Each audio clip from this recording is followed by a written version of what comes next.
Magandang umaga po sa inyo nga lahat mga idol. Gagawa tayo ng lemon cucumber water na maganda nga pampababa sa ating mga uric acid, yung mga may matatas na uric acid.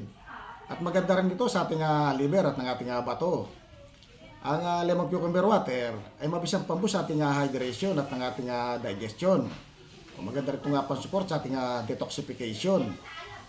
Tinutulungan ito yung ating liver at ng ating bato para palabasin yung toxic na nakukuha natin sa ating mga kinakain. Ang gawin ninyo mga idol, mag-prepare lang kayo ng isang lemon at isang pipino. At ang lalagyan ng pipino, yung pinaghiwaan. At ng tubig. Iwain ninyo ito mga idol. Yan. Iwain ninyo ng ganito. Ganyan kalalaki.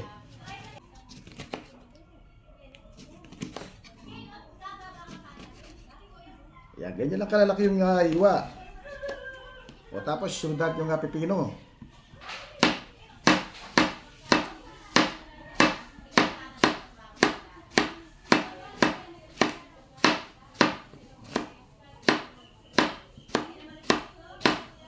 Siyempre, ugasan muna ninyo yung pipino at lemon. Tapos ilagay ninyo sa lalagyan na ganito.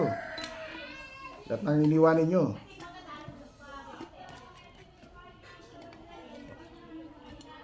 Kapag nailagay na ninyo sa lalagyan, ilagyan naman ninyo ng tubig.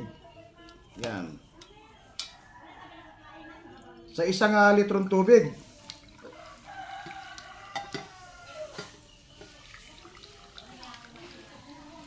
pagkatapos pagkaroon ng ilang minuto, o kahit mga 30 minutes lang, pwede na kayong uminom. Takpan ninyo, lagay ninyo sa rep. Napakaganda nito sa ating balat. Pinoprotektahan nito laban sa pagkasira o pagka-damage. Para laging malusog yung ating skin. At lagi tayong masaya. O sa mga matatasang uric acid, uminom kayo ng isang beses sa umaga, yung walang bakas na kinain.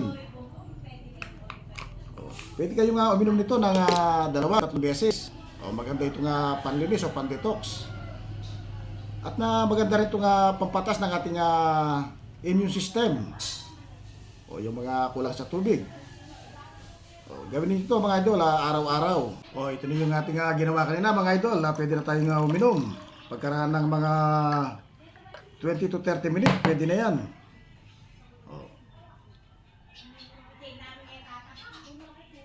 Siyempre, lasang lemon at saka pipino.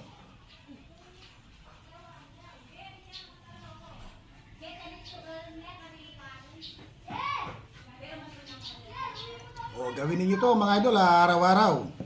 Isa sa umaga at saka isa sa hapon. Pwedeng 3 beses, isa sa umaga, isa sa tanghali. At saka isa sa hapon. O, napakaganda nito sa ating katawan.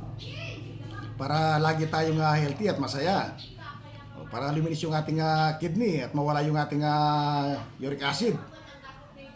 Sana mga idol nakatulong ang ating video. Follow and share.